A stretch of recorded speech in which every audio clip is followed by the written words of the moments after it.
So before starting off this video, I'm gonna ask you guys a question that what do you think the color of my sweater is? Is it blue? Is it yellow? Is it red? Or is it brown or something like that? You have 3 seconds to make your guesses. 1, 2, and 3. It is red indeed, and many of you probably have not got the answer correct. These are the kind of questions and situations that are not guaranteed in life at all. There's a 50 chance, 50-50, there's 25-75 and all of that. So this means that there might be a situation where it will be the worst case scenario, and there might be a situation where you'll just bittering slide over that question and you'll just get it correct. And Real Madrid's journey in the Copa del Rey is somewhat similar to it. Either they get knocked out in their first match itself against a Division 4 team, or either they defeat them or banter them and go on to win the entire competition. And thank God the first scenario did not happen in this match because we absolutely destroyed Deportivo Minera. I know that they are a 4th division club, but I'm a glory hunter and I'm gonna say that a win is a win. Nevertheless, okay. So where do I start? The best player in my opinion was probably Arda Güler. Obviously, that's what most people are going to say, including me. He was absolutely brilliant. He scored 2 goals, and I guess he also gave an assist. That's what I'm talking about. If you give this man even a single start, he will deliver. And that's what you saw against Girona and yesterday against Deportivo Minera. He scored 2 goals and was brilliant on the pitch. His dribbles and all, his passing, his back heels. The thing I was most impressed by was his vision, that he was able to find the players by his back heel passes as well. The second place, I'm going to give it to the one who ages like a fine wine. Modric.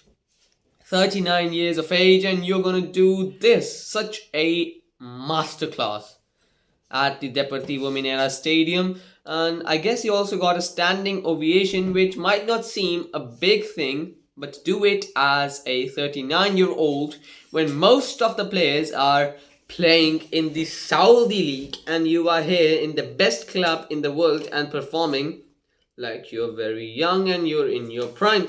But prime isn't a problem for Modric because his whole career was his prime. And that's the reason we call him one of the greatest midfielders of our generation. He might be the greatest of our generation, but one of the greatest of all time. Another one, Endrick. He had his moments, but when it was time to convert the big chances, he could not. And the reason for that was whenever Endrick took a shot, the Deportivo Minera keeper turned into prime Lev Yashin. I mean, what is wrong with this guy?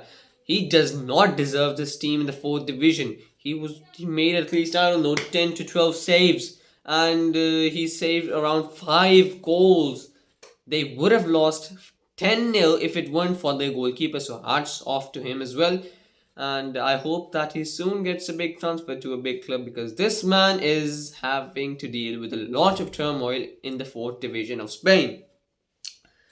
On the other hand, we got the debut of our much awaited tall man, Chema Andreas, and when people were saying that when he got his first touch for Real Madrid, they were celebrating like they won the Champions League.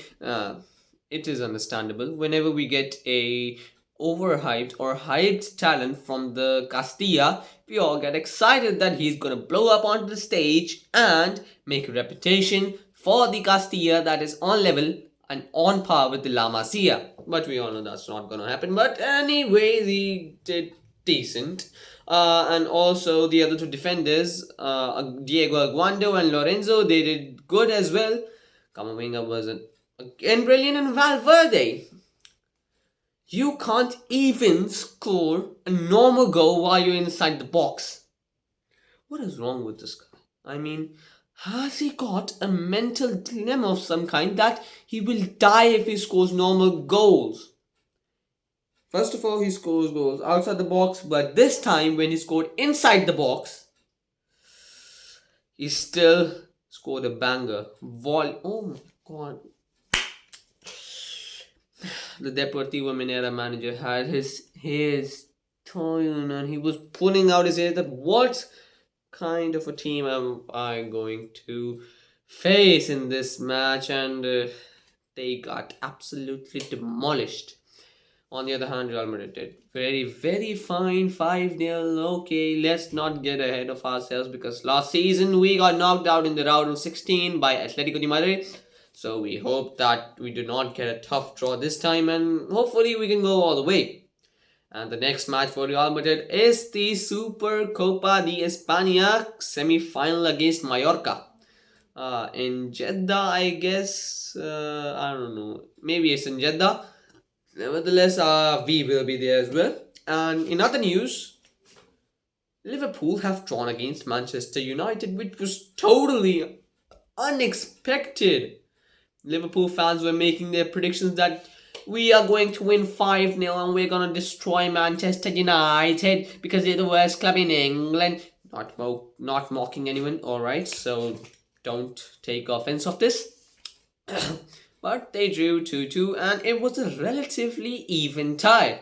And Trent Alexander-Arnold, we all consider you to be the best right back in the world, but what you did in that match made us to reconsider all our hopes of getting a transfer for you to the Bernabeu. And this disaster class might even lead you to ending your contract with Liverpool and then not joining Real Madrid. It was a disaster class, and Virgil van Dijk also said that we should not be making these kind of mistakes. And on the other hand, Ahmad Diallo, this man is so underrated. Nobody's talking about this man. I mean, they're saying that what a masterclass by him, but they're not praising him that much as he deserves. He was brilliant in that match, and the way he saved United from a undeserved defeat. I guess they played decent and they deserved to at least get a draw. But Ahmad Diallo, he was brilliant, absolutely brilliant. And then this means that the Salah Christmas post curse is going to be true because Manchester City keep winning their last 2 games and Liverpool have just drawn 1. So this means that will their downfall start from now on? Who knows? Who cares? The football world has seen its peak. The Salah peak. Well, Salah is still scoring, but now it's time for the bald man to make up all his tactics together and win the Premier League 5th time in a row, and that will be my prediction because it is bound to happen and you cannot change that. So this will be it for today's video, and I'll see you guys in the next video. Until then, adios amigos.